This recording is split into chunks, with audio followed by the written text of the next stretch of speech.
4장. 페테르부르크의 최상류 사교계는 본질적으로 하나입니다. 그 안에서 모두가 서로를 알고 심지어 서로를 방문하기까지 하죠. 하지만 이 거대한 집단 안에도 세부적인 분파가 있습니다. 안나 아르카디예브나 카레니나에게는 이 최상류 사회 내에서 세 가지 서로 다른 부류의 친구들과 긴밀한 관계가 있었습니다. 첫 번째 부류는 남편의 정보 관료 집단으로 그의 동료와 부하들로 구성되어 있었습니다. 이들은 매우 다양하고 변덕스러운 방식으로 모여 있었으며 서로 다른 사회 계층에 속해 있었습니다. 안나는 처음에 이 인물들에게 품었던 거의 경외심에 가까운 숭배의 감정을 이제는 떠올리기조차 힘들었습니다. 이제 그녀는 마치 시골 마을 사람들끼리 서로를 알듯 그들을 속속들이 알고 있었습니다. 그들의 습관과 약점, 그리고 각자가 어디에서 구두가 발을 찌르는지, 어디가 아픈 구석인지까지 말입니다. 그녀는 그들 상호 간의 관계와 고위 당국과의 관계를 꿰뚫고 있었고, 누가 누구 편인지, 각자가 어떻게 자리를 보전하는지, 어디에서 합의하고 어디에서 충돌하는지를 알고 있었습니다. 하지만 리디아 이바노브나 백작 부인의 영향력에도 불구하고 남성적이고 정치적인 이해관계가 얽힌 이 집단은 그녀의 흥미를 끌지 못했고 그녀는 이곳을 피했습니다. 안나가 긴밀한 관계를 맺고 있던 또 다른 작은 집단은 알렉세이 알렉산드로비치가 출세하는데 발판이 되어준 곳이었습니다. 이 모임의 중심은 리디아 이바노브나 백작 부인이었습니다. 이곳은 나이 들고 못생겼지만 자애롭고 경건한 여성들과 영리하고 학식 있으며 야심찬 남성들로 구성된 집단이었습니다. 이 모임에 속한 똑똑한 사람 중 한 명은 이곳을 페테르부르크 사교계의 양심이라고 부르기도 했습니다. 알렉세이 알렉산드로비치는 이 모임을 지극히 존중했고 누구와도 잘 어울리는 특별한 재능을 지닌 안나 역시 페테르부르크 생활 초기에는 이들과 친구가 되었습니다. 하지만 모스크바에서 돌아온 뒤로 그녀는 이 집단이 참을 수 없을 만큼 따분해졌습니다. 자신을 포함한 그들 모두가 진실하지 못하다고 느껴졌고 그 세계가 너무나 지루하고 불편했기에 그녀는 리디아 이바노브나 백작 부인을 찾아가는 일을 최대한 피했습니다. 안나가 유대를 맺고 있던 세 번째 부류는 명실상부한 화려한 사교계였습니다. 무도회와 만찬, 호화로운 드레스의 세계이며 데미몽드, 하류 사교계 혹은 화류계, 수준으로 전락하지 않으려 한 손으로는 왕실을 붙들고 있는 세계였습니다. 이 화려한 사교계 사람들은 자신들이 데미몽드를 경멸한다고 믿었지만 사실 그들의 취향은 유사할 뿐만 아니라 실제로는 똑같았습니다. 이 모임과의 연결고리는 그녀의 사촌 형수인 베시 트베르스카야 공작 부인을 통해 유지되었습니다. 베시는 12만 루블의 연수입이 있었으며 안나가 사교계에 처음 나왔을 때부터 그녀를 몹시 마음에 들어하여 극진히 대접했고 리디아 이바노브나의 파벌을 비웃으며 안나를 자기 무리로 끌어들였습니다. 내가 늙고 못생겨지면 나도 그렇게 되겠지만 너처럼 예쁘고 젊은 여자가 그런 자선원 같은 집에 드나들기엔 아직 이르단다. 베시는 입버릇처럼 말하곤 했습니다. 안나는 처음엔 자신의 형편에 넘치는 지출이 필요했기 때문에 그리고 마음 깊은 곳에서는 첫 번째 부류의 집단을 더 선호했기에 트베르스카야 공작 부인의 세계를 가급적 피했습니다. 하지만 모스크바 방문 이후 그녀는 정반대로 행동했습니다.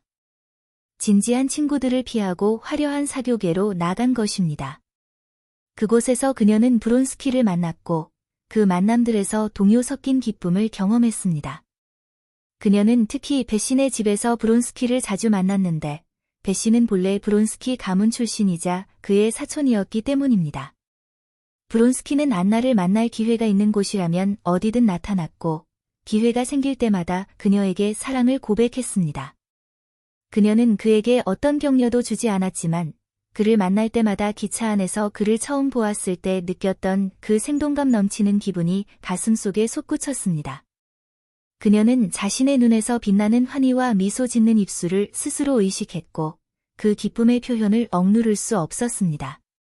처음에는 안나도 자신을 감히 쫓아다니는 그에게 불쾌감을 느끼고 있다고 진심으로 믿었습니다. 하지만 모스크바에서 돌아온 지 얼마 되지 않아 그를 만날 것이라 예상하고 갔던 파티에 그가 없자 그녀는 밀려드는 실망감을 통해 깨달았습니다. 자신이 스스로를 속이고 있었다는 것과 그의 추격이 결코 싫지 않을 뿐만 아니라 그것이 그녀 삶의 유일한 흥미가 되었다는 사실을 말입니다. 유명한 가수가 두 번째 곡을 부르고 있었고 사교계의 명사들은 모두 극장에 모여 있었습니다. 앞줄 좌석에 앉아있던 브론스키는 사촌 누이, 베시를 발견하자 막간 휴식 시간까지 기다리지 않고 그녀의 박스석으로 향했습니다. 왜 저녁 식사에 오지 않았니? 베시가 그에게 물었습니다. 그러더니 그만 들을 수 있게 미소를 지으며 덧붙였습니다. 연인들의 그 예지력이라니 정말 놀랍구나. 그녀는 오지 않았단다. 하지만 오페라가 끝나면 우리 집으로 오렴. 브론스키가 탐색하듯 그녀를 바라보자 베시는 고개를 끄덕였습니다. 그는 미소로 화답하며 그녀의 옆자리에 앉았습니다.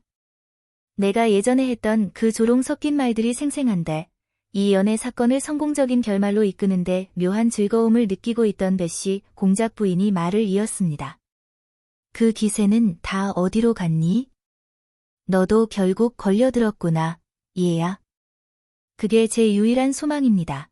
걸려드는 거 말이죠. 브론스키가 특유의 침착하고 유쾌한 미소를 지으며 대답했습니다. 솔직히 말씀드리면 제가 불평하는 게 딱 하나 있다면 아직 충분히 걸려들지 않았다는 점뿐입니다. 슬슬 희망을 잃어가고 있거든요. 어머, 도대체 무슨 희망을 품고 있다는 거니? 친구, 안나를 대신해 기분이 상한 첫 베시가 말했습니다. 우리 말 좀 확실히 해두자.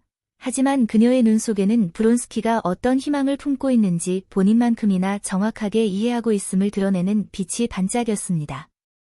전혀 없지요. 브론스키는 고른 치열을 드러내며 웃었습니다. 실례하겠습니다.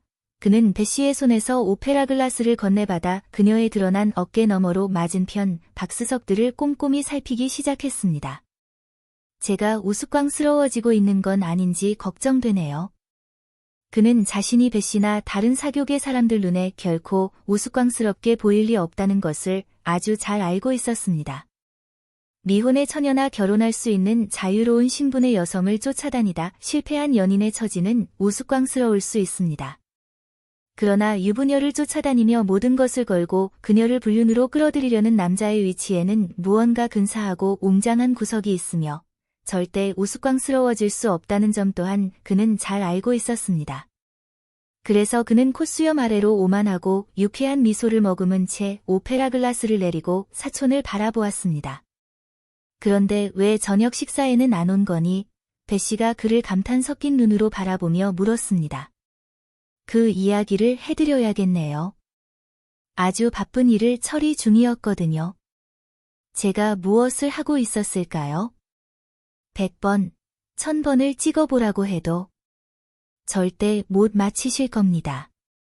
자신의 아내를 모욕한 남자와 그 남편을 화해시키고 있었거든요. 네, 정말로요. 그래, 성공했니? 거의 다 됐습니다. 정말이지 그 이야기를 꼭 들어야겠구나. 그녀가 자리에서 일어나며 말했습니다. 다음 휴식 시간에 우리 쪽으로 오렴. 그럴 수가 없습니다. 프랑스 극장에 가봐야 하거든요. 닐손의 공연을 두고 가겠다고 베시는 경악하며 물었습니다. 비록 그녀 자신도 닐손의 목소리와 코러스 걸의 목소리를 구별하지 못했지만 말입니다. 어쩔 수 없습니다. 거기서 약속이 있거든요. 제 평화사절 업무와 관련된 일이라서요.